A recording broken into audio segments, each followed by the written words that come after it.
ओम शांति। 8/9/2022 के बाबा के साकार अनमोल धारणा युक्त मधुर महावाक्य हैं। मीठे बच्चे, तुम्हारा पुराना दुश्मन रावण है। तुम्हारी लड़ाई बड़ी खौफनाक है। तुम जितना एक के साथ योग लगाएंगे उतना दुश्मन पर जीत पाने का बल मिलेगा।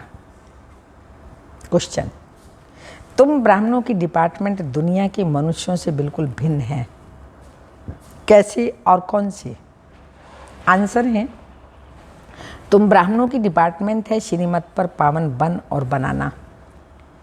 तुम योग बल से अपने पापों को भस्म करते हो। तुम्हारी सब मनोकामनाएं बाप पूरी करते हैं। मनुष्य तो जो कुछ करते उसके नीचे ही उतरते आते हैं। हाँ, उतरना ही है, चढ़ना नहीं होता। जो भी कुछ करते हैं उतरती कला होती है। रिद्धि सिद्धि आदि सीख लेते हैं परंतु पतित तो बनते ही जाते हैं। गीत: हमारे तीर्थ न्यारे हैं। ओम शांति। इस पुरानी दुनिया में रहते हुए तुम बच्चों को इस पुरानी दुनिया से कोई नाता नहीं रहा है। तुम नई दुनिया के लिए पुरुषार्थ कर रहे हो, बेहद के बाप से वर्षा लेने। जब तक स्थापना हो तब तक भल पुरानी दुनिया में बैठे हैं परंतु तुम्हारा सारा ध्यान स्वर्ग की सच्ची कमाई की तरफ है। विनाश तो होना ही है। आसार ऐसे देखने में आते हैं। यह भी जानते हो कि इस रुद्र ज्ञान यज्ञ से विनाश ज्वाला निकली। जरूर हमारे अथवा भारत के कल्याण के लिए यह महाभारत लड़ाई लगनी है। अभी वास्तव में तुम किससे लड़ाई नहीं करते हो? तुम तो डबल अहिंसक हो। तुम्हारे पास न काम की न क्रोध की हिंसा है। मुख्य हिंसा काम की कही जाती है। ये तो है ही पतित दुनिया। किस कारण पतित बने हो? विकार के कारण। ये काम विकार आदि मध्य अंत दुख देता है। क्रोध के लिए नहीं कहा जाता। अपवित्रता और पवित्रता की बात है। काम ही सबको धोखा देता है। इस काम पर ही अबलाओं पर अत्याचार होते हैं। एक पवित्र बने दूसरा ना बने तो झगड़ा हो पड़ता है। तो बाप कहते हैं दोनों को प्रतिज्ञा करनी है काम चिता पर बैठने की। वह काम चिता पर बिठाते और बाप वह सौदा कैंसिल कराते हैं। अब पवित्र दुनिया स्थापन होती है तो वह सौदा कैंसिल करना पड़े। ज्ञान चिता पर बैठने से पवित्र बन पवित्र दुनिया के मालिक बनेंगे। तुम्हारी भी लड़ाई है। उस बाहुबल की लड़ाई से वास्तव में तुम्हारी लड़ाई बड़ी खौफनाक है क्योंकि रावण तुम्हारा बहुत पुराना दुश्मन है। उस पर जीत पानी है। जितना एक के साथ बुद्धि योग लगाएंगे तो बल मिलेगा। सारा मदार है श्रीमत पर चलना। श्रीमत कहती है गृहस्थ व्यवहार में रहते सर्वगुण संपन्न 16 कला संपूर्ण बनना है। आत्मा को ही बनना है। आत्मा 16 कला संपूर्ण थी। अब वह 84 जन्म लेते लेते नीचे उतरती है। तो जरूर बच्चे जानते हैं देवी देवताओं का राज्य था। राम राज्य स्थापन हुआ। राम नाम रख दिया है। वास्तव में नाम है शिव, निराकार राम। कहते हैं ना, एक राम दशरथ का बेटा, एक राम घट का वासी, एक राम सकल पसारा और एक राम दुनिया से न्यारा। वो कौन है? निराकार शिव बाबा। बाबा ने कहा उन्होंने नाम राम रख दिया लेकिन जानते नहीं है कौन सा राम। जरूर बच्चे जानते हैं देवी देवताओं का राज्य था, राम राज्य स्थापन हुआ, राम नाम रख दिया है। वास्तव में नाम है शिव। शिवाय नमः कहते हैं, रामाय नमः नहीं कहते। कहना ही नहीं आ रहा है रामाय, शिवाय नमः कहना आ रहा है। शिव बाबा अक्षर बहुत राइट है। राम को बाबा कोई कहते नहीं, शिव को बाबा कहते हैं। राम यानी परम पिता परमात्मा, ना कि रघुपति राघव राजा राम। मनुष्य जो सुनते वो बोलते जाते हैं। अब सिवाय तुम बच्चों के और कोई भी परम पिता परमात्मा के साथ यथार्थ योग नहीं लगाते। वह तो समझते हैं कि परमात्मा तो ब्रह्म ज्योति स्वरूप है। नाम रूप से न्यारा है। अगर ब्रह्म कहते तो भी नाम हो गया ना, कुछ भी समझते नहीं। बाप कहते हैं मैं ज्ञान का सागर हूँ, मैं अति सूक्ष्म हूँ। इससे सूक्ष्म कोई चीज़ होती ही नहीं, अति सूक्ष्म है। जैसे झाड़ का बीज सूक्ष्म होता है, देखने में कितना छोटा है। मनुष्य सृष्टि का बीज तो सबसे सूक्ष्म है, अति सूक्ष्म है। सबसे छोटी खसखस होती है, बहुत पतली होती है। उनके झाड़ बहुत बड़े बड़े होते हैं। तो परम पिता परमात्मा तो उनसे भी अति सूक्ष्म बिंदी है। तो बाप कहते हैं मैं जो हूँ जैसा हूँ, इस रीति तुम्हारे में भी नंबर वार जानते हैं। कोटों में कोई ही इस राज को समझते हैं। शिव बाबा जैसी महिमा और कोई भी मनुष्य आत्मा की हो ही नहीं सकते। कैसे आकर पति दुनिया को पावन बनाते हैं, सन्मुख आकर बच्चों को पढ़ाते हैं। कुछ भी जानते नहीं, ना मुझे जानते ना चक्र को जानते। अभी तुम नंबर वार पुरुषार्थ अनुसार जानते हो। तुम्हारा इस पुरानी दुनिया की बातों से कोई ताल्लुक नहीं है।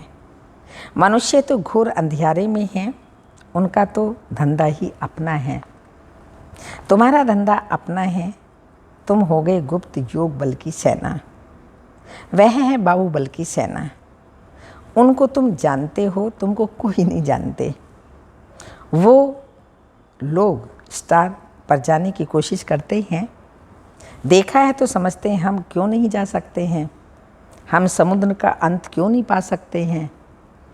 इसलिए पुरुषार्थ करते हैं। बाकी जो इन आँखों से नहीं देखा जा सकता, उनका पुरुषार्थ तो कर ही नहीं सकते। उनकी बुद्धि में तो स्थूल चीज़ें आती हैं, उनके लिए पुरुषार्थ करते हैं। सूक्ष्म ते सूक्ष्म परमात्मा को तो जानते ही नहीं हैं। खुद ही आकर बच्चों को अपना परिचय देते हैं। खुद खुदा आकर अपना परिचय हम बच्चों को देते हैं। तुमने बड़ा चित्र ज्योतिर्लिंगम का बनाया है, तो तुम्हारी बुद्धि में वह आता है, पर इतना बड़ा है नहीं। वो पूजा करने के लिए उसको इतना बड़ा बना दिया गया है। बाप बच्चों को समझाते हैं कि जैसे बाप की गतिमत न्यारी है, वैसे तुम्हारी सदगति की मत सारी दुनिया से न्यारी है। तुम्हारा और कोई बात से ताल्लुक नहीं है। तुम सच्चे ब्राह्मण बने हो। ब्राह्मणों का विस्तार तो कुछ नहीं। वो ब्राह्मण लोग कहेंगे हम ब्रह्मा की औलाद हैं। ब्रह्मा तो हुआ प्रजापिता, उनका बाप कौन, वह तो कोई जानते ही नहीं। वह तो त्रिमूर्ति ब्रह्मा कह देते हैं। ब्रह्मा के 3 रूप कैसे हो सकते हैं। यह तो 3 देवताएं हैं, तीनों की एक्टिविटी अलग है। ब्रह्मा शंकर विष्णु की तीनों की एक्टिविटी अलग है। रचयिता तो एक शिव ही है। हम सब उनकी रचना वहाँ रहने वाली हैं। ऊंचते ऊंच बाप ही सुप्रीम सोल है। सुप्रीम सोल एक निराकार बाप को ही कहा जाता है। ऐसे नहीं कि वह भी निराकार परमात्मा और हम आत्मा भी निराकार, सब एक ही हैं, सब उनके ही रूप हैं। नहीं, बाप अलग बच्चे अलग हैं। तुमको बाप ने नॉलेज दी है। शास्त्रों में तो ये बातें हैं ही नहीं कि ब्रह्मावंशी ब्राह्मणों को परम पिता परमात्मा बैठ पढ़ाते हैं। परमात्मा ने आकर ये ब्रह्मा मुखवंशावली रची।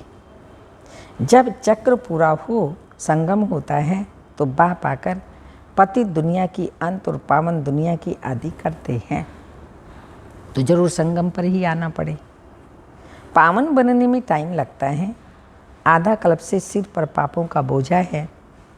योग अग्नि से जो आत्मा में खाद पड़ी है वो निकलती है।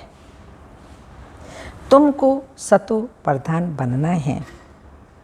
हम जो पतित बने हैं, याद से ही पावन बनते जाएंगे। कितना सहज है। हमको फिर से 84 जन्मों का चक्कर लगाना है। तो बच्चों को ये नॉलेज मिली है। बाप भी कहते हैं हम तुमको फिर से राजयोग सिखलाने आए हैं। बाप वर्षा देते हैं, रावण श्राप देते हैं। ये बाप ही बैठ समझाते हैं। इस समय बाप आकर सब मनोकामनाएं पूरी करते हैं। अशुभ कामनाएं तो माया पूरी करती है। आजकल रिद्धि सिद्धि वाले बहुत पैसा कमाते हैं, वह कामनाएं माया पूरी करती है। उनकी भी किताब आदि होती है। तुमको तो कोई किताब नहीं, शास्त्र आदि नहीं पढ़ना। तुम्हें बाप की श्रीमत है, बच्चे पावन बनो और पावन बनाओ। तुम्हें कभी पतित नहीं बनना। तुम्हारी ये डिपार्टमेंट ही अलग है। कल्प पहले जो आकर ब्राह्मण बने हैं वही पुरुषार्थ करेंगे। देवताओं का देखो कैसे सैपलिंग लग रहा है। ब्राह्मण बनते जाते हैं, जो थोड़ा भी सुनकर जाते तो प्रजा में आ जाएंगे, राजधानी में आ जाएंगे ना। मौत तो सामने खड़ा है। खिटपिट थोड़ा जोर भी भर सकती है, बंद भी हो सकती है। बुद्धि कहती है अर्जुन अभी थोड़ा देरी है। राजधानी अभी स्थापन कहाँ हुई है। राजाओं सन्यासियों आदि को अर्जुन ज्ञान कहाँ दिया। विवेक कहता है विनाश में थोड़ी देरी है। बाकी रिहर्सल होती रहेगी। पंडर है ना, वो यज्ञ रचते हैं लड़ाई बंद करने के लिए, और भगवान ने यज्ञ रचा है सारी दुनिया का परिवर्तन करने के लिए, अर्थात विनाश के लिए। थोड़ा शांति होगी तो कहेंगे हमने यज्ञ रचा इसलिए शांति हो गई। एक बार यज्ञ सफल हुआ तो चलता रहेगा। बरसात के लिए यज्ञ रचा, बरसात हुई तो खुशी होगी, बरसात नहीं होगी तो कहेंगे ईश्वर की भावी। जैसे कोई शरीर छोड़ता है तो कहते हैं स्वर्गवासी हुआ, फिर तो शोक करने की दरकार ही नहीं है। स्वर्ग पधारा तो ओहो सौभाग्य समझो ना। माया रावण ने सबकी बुद्धि को ताला लगा दिया है। तुम जानते हो हम कल्प पहले माफिक फिर से पुरुषार्थ कर रहे हैं। भारत अविनाशी खंड है और कोई दूसरा धर्म नहीं था। यह तो बाद में इन्होंने निकाले हैं। ये भी ड्रामा की भाभी कहेंगे। रक्त की नदियाँ यहाँ ही बहती हैं। एक दो से लड़ते रहते हैं।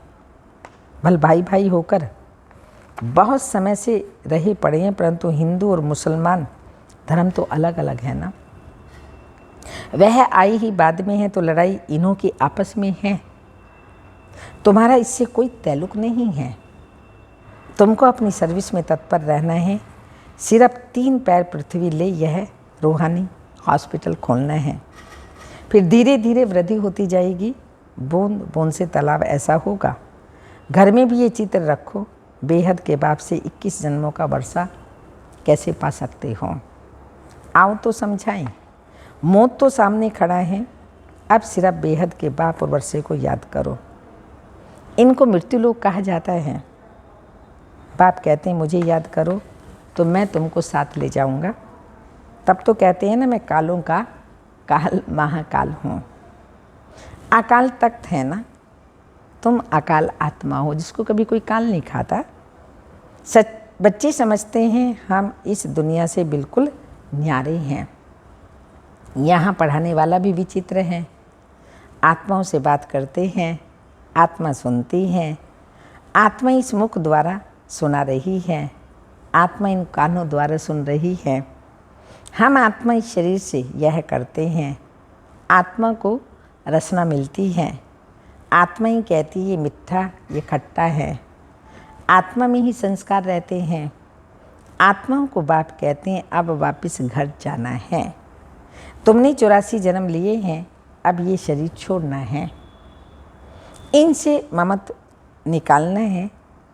सर्प का ममत्व नहीं रखता, सर्प भी ममत्व नहीं रखता। पुरानी खल छोड़ नई ले लेता है।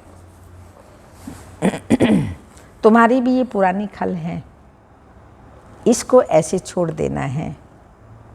भरमरी का मिसाल तुम्हारे से लगता है। कीड़े को भों भों कर आप समान बना देती है। तो यहाँ भी जो विकारों के कीड़े बन गए उनको भों भों कर मनुष्य से देवता बनाते हैं। वास्तव में सन्यासी ये मिसाल दे नहीं सकते। इस पतित दुनिया में सब विकारी कीड़े हैं। तुम ब्राह्मणियाँ उनको भों भों कर पतित से पावन बनाती हो। कहती हो शिव बाबा को याद करो। मनुष्य को देवता बनाने की जादूगरी है। जादूगर, सौदागर, रत्नागर, हाँ ये सब कौन? जादूगर, सौदागर, रत्नागर, ये सब उनके नाम हैं शिव बाबा के। अच्छा, बच्चों को समझाते तो बहुत हैं, कितना बाबा समझा रहे हैं, रोज़ समझाते, इतना सारा समझाते हैं, फिर भी कहते हैं बाप और वर्षे को याद करो।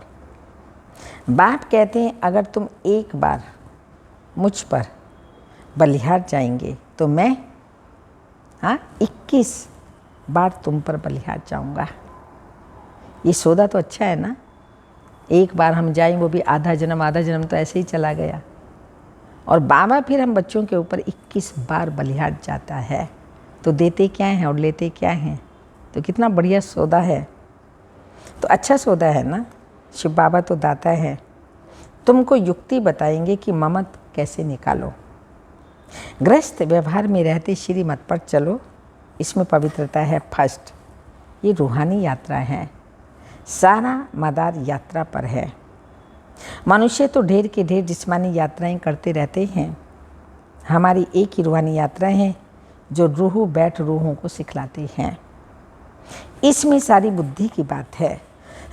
तो तुम बच्चों के पास दुख आ नहीं सकता। तुम जानते हो इतना बड़ा विनाश हमारे लिए ही हो रहा है। विनाश माना परिवर्तन सारे विश्व का प्रकृति सहित हम बच्चों के लिए हो रहा है। तो तुम्हें अंदर में दुख नहीं आ सकता। अगर आता है तो कच्चे हैं।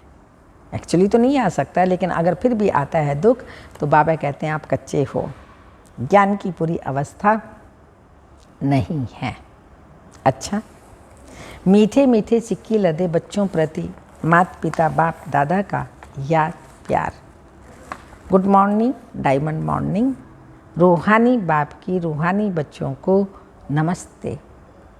हम रूहानी बच्चों की रूहानी माता पिता बाप दादा को याद प्यार। Good morning, diamond morning. ओम नमस्ते। धारणा के लिए मुख्य सार हैं। शरीर रूपी पुरानी खाल से ममत निकाल देना है। खत्म होने वाली है, पुरानी हो गई है, गंदगी से ममत निकाल देना है। बुद्धि से रूहानी यात्रा पर तत्पर रहना है। सदा ही इस रूहानी यात्रा में हमें रहना है। सेकंड पॉइंट, पुरानी दुनिया की किसी भी बात से ताल्लुक़ ना रख। पुरानी दुनिया की किसी भी बात से ताल्लुक़ ना रख। ज्ञान चिता पर बैठ, पावन बन, बाप से पूरा वर्षा लेना है। वरदान, पवित्रता की श्रेष्ठता को धारण कर सदा शुभ कार्य करने वाले पुरुषोत्तम विशेष आत्मा भव। पवित्रता की श्रेष्ठता को धारण कर सदा शुभ कार्य करने वाले पुरुषोत्तम, उत्तम से उत्तम पुरुष व विशेष आत्मा भव। साधारण आत्माएं जब पवित्रता को धारण करती हैं तो महान आत्मा कहलाती हैं। पवित्रता ही श्रेष्ठता है। पवित्रता ही पूज्य है। ब्राह्मणों की पवित्रता का ही गायन है। कोई भी शुभ कार्य होगा तो ब्राह्मणों से ही कराएंगे। वैसे तो नामधारी ब्राह्मण बहुत है दुनिया में, जाति के ब्राह्मण तो बहुत हैं, लेकिन धर्म के ब्राह्मण, धर्म अर्थात धारणा, धारणा अर्थात पवित्रता, ये इस संगम युग पर ही ब्रह्मा कुमार कुमारी बनते हैं, जिनका यादगार भक्ति मार्ग में कोई भी शुभ कार्य करते हैं तो ब्राह्मणों से ही कराते हैं। नामधारी ब्राह्मण बहुत हैं, लेकिन आप जैसा नाम वैसा काम करने वाली विशेष आत्मा हो। साधारण कर्म भी बाप की याद में रहकर करते हो तो वो विशेष कार्य हो जाता है, तो विशेष हो जाता है। इसलिए ऐसे विशेष कर्म करने वाली पुरुषोत्तम व विशेष आत्माएं हो। बाप की याद में विशेष कर्म करने वाली पुरुषोत्तम व विशेष आत्माएं हो। स्लोगन, स्वयं द्वारा सर्व आत्माओं को सुख की अनुभूति कराना। स्वयं द्वारा, स्वयं हम करते हैं तो दूसरों को भी सुख की अनुभूति कराना ही मास्टर सुखदाता बनना है। खाली ऐसे देने की चीज़ नहीं है सुख, पर उसको वो अनुभूति कराना। स्वयं करना, उसको भी कराना, यही है सुख दाता बनना। अमृत वेले की पॉइंट है रूहानी खुशबू फैलाओ। रोज अमृत वेले विश्व वरदानी स्वरूप से विश्व कल्याणकारी बाप के साथ कंबाइंड रूप बन विश्व वरदानी शक्ति, विश्व कल्याणकारी शिव शक्ति और कंबाइंड रूप से मनसा संकल्प द्वारा, व्रति द्वारा वाइब्रेशंस की खुशबू फैलाना है। जैसे आजकल की स्थूल खुशबू के साधनों से भिन्न भिन्न प्रकार की खुशबू फैलाते हैं, कोई गुलाब की खुशबू, कोई चंदन की खुशबू, ऐसे आप द्वारा सुख, शांति, प्रेम, आनंद की भिन्न भिन्न खुशबू फैलती जाए। रोज अमृत वेले भिन्न भिन्न श्रेष्ठ वाइब्रेशंस से, रोज अमृत वेले श्रेष्ठ वाइब्रेशंस के फाउंटेन के माफिक ग्लोब के ऊपर गुलाबासी डालना। सिर्फ संकल्प का ऑटोमेटिक स्विच ऑन करना, ये तो आता है ना, क्योंकि आज के विश्व में अशुद्ध वृत्ति की बदबू बहुत है, उसको खुशबूदार बनाओ। ओम शांति।